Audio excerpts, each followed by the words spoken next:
करें, राह देखे नजर रात भर जाग कर, पर तेरी तो खबर न मिले। सुशांत सिंह राजपूत एक बेहतरीन इंसान और एक बेमिसाल एक्टर। आज भी इस बात के लिए खुद को विश्वास दिलाना पड़ता है कि वो अब हमारे बीच में नहीं है। कहते हैं time is the best healer, लेकिन वक्त गुजरने के साथ अगर तकलीफ कम ना हो तो उसका क्या करें। आज उनके जाने के 1 साल बाद भी उनके परिवार को और उनके करोड़ों फैंस को वो क्लोजर नहीं मिल पा रहा है जिसके वो हकदार हैं। देश आज भी उन प्रश्नों के उत्तर ही ढूंढ रहा है कि 14 जून को ऐसा क्या हुआ था जिसने उनके प्रिय एसएसआर को उनसे हमेशा के लिए छीन लिया। 28 जुलाई 2020 को उनके पिता मिस्टर के सिंह ने एसएसआर की गर्लफ्रेंड रिया चक्रवर्ती, उसके पिता इंद्रजीत चक्रवर्ती, मां संध्या चक्रवर्ती और भाई शौविक चक्रवर्ती और सुशांत की मैनेजर श्रुति मोदी के खिलाफ थेफ्ट, चीटिंग और एबेटमेंट ऑफ सुसाइड का पटना में एफआईआर रजिस्टर करवाया। उन्होंने बहुत स्पष्ट शब्दों में यह आरोप लगाया कि सुशांत 2019 के पहले अपने करियर में बहुत बढ़िया कर रहे थे और अपनी निजी जिंदगी को लेकर बहुत खुश थे, लेकिन जब से रिया की एंट्री सुशांत की लाइफ में हुई, चीजें तब से बिगड़ने लग गई और धीरे धीरे रिया और उसके पेरेंट्स सुशांत के करियर में दखल देने लग गए। एफआईआर में यह भी कहा गया है कि सुशांत के अधिकतर पुराने स्टाफ को रिया ने अपने लोगों से रिप्लेस कर दिया था। यही नहीं, रिया ने सुशांत का फोन नंबर तक चेंज कर दिया था जिससे कि वो अपने परिवार से संपर्क ना कर सके। आगे और गंभीर आरोप लगाते हुए एफआईआर में कहा गया है कि रिया ने सुशांत को उनके तथाकथित मेंटल इलनेस के लिए बिना उनके परिवार के सहमति के दवाइयां देना भी शुरू कर दिया था और सुशांत के बैंक खातों से करोड़ों रुपए का हेरफेर भी किया। आरोप काफी गंभीर और सनसनीखेज थे, तो पटना पुलिस बिना समय गवाए मामले की जांच करने मुंबई के लिए रवाना हो गई।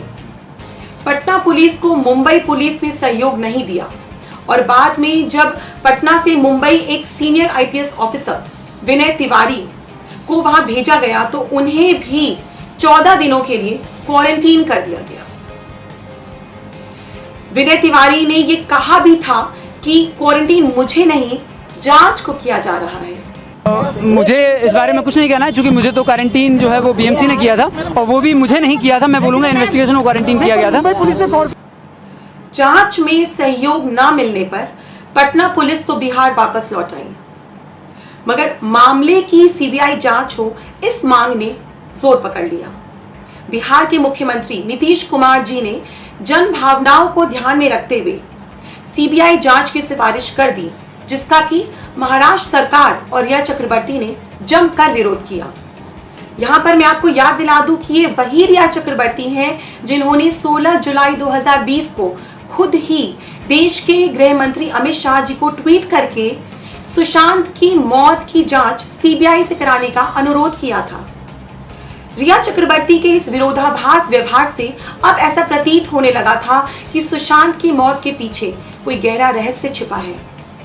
इधर बिहार और महाराष्ट्र सरकार की तनातनी के बीच अंततः सुप्रीम कोर्ट ने 19 अगस्त 2020 को सीबीआई इंक्वायरी की संस्तुति दे दी।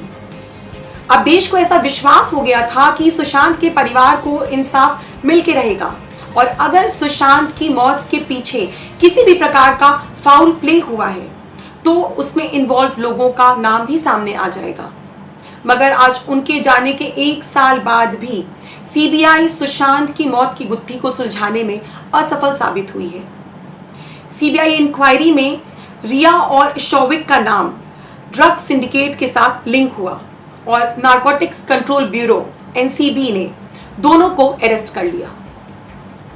अब सुशांत की रहस्यमयी मौत के साथ ड्रग्स का एक नया एंगल भी साथ में जुड़ गया।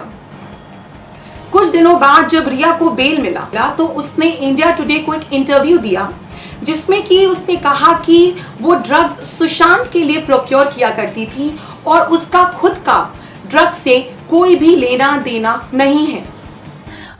Yes, Sushant used to smoke marijuana, और हाँ वो काफी रेगुलरली पीते थे, मुझसे मिलने से पहले से पीते थे। मुझे ये बात समझ नहीं आती कि जब कोई व्यक्ति किसी से बेइंतहा मोहब्बत करने का दावा करता है तो वो उसके जाने के बाद उसके नाम को इस तरह से धूमिल कैसे कर सकता है। किसी ने ठीक ही कहा है, strange are the ways of the world. ये तो हम सब जानते हैं कि सुशांत ने अपने फिल्मी करियर की शुरुआत 2013 में काय पोचे से की थी और उसके बाद उन्होंने कभी भी दोबारा पीछे मुड़कर नहीं देखा। 2016 में रिलीज हुई MS धोनी उनके उत्कृष्ट अभिनय का शानदार नमूना था। इस फिल्म ने बॉक्स ऑफिस पर धमाकेदार प्रदर्शन किया और अब SSR की पहचान देश के शीर्ष अभिनेताओं में होने लग गई। सब कुछ अच्छा चल रहा था और SSR फिल्मों के अलावा अपने बाकी शौक जैसे कि एस्ट्रोनॉमी, एस्ट्रोफिजिक्स और ट्रैवलिंग का भी लुत्फ ले रहे थे।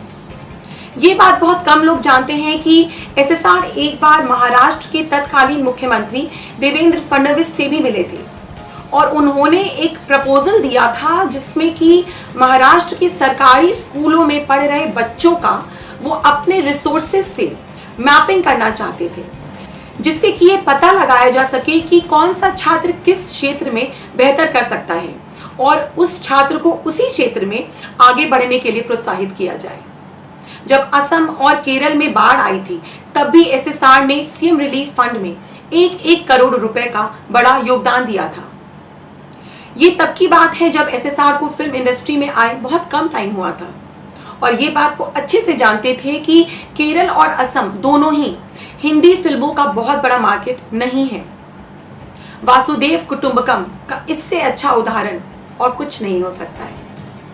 आज उनके पहले पुण्यतिथि के अवसर पर मैं बस इतना ही कहना चाहती हूँ कि देश की निगाहें आज भी CBI पर लगी हैं कि वो कैसे सुशांत को इंसाफ दिलाते हैं और अगर उनकी मौत के पीछे कोई रहस्य है तो उसे सामने लाया जाए and the perpetrators should be brought to justice. ये CBI की साख का भी सवाल है।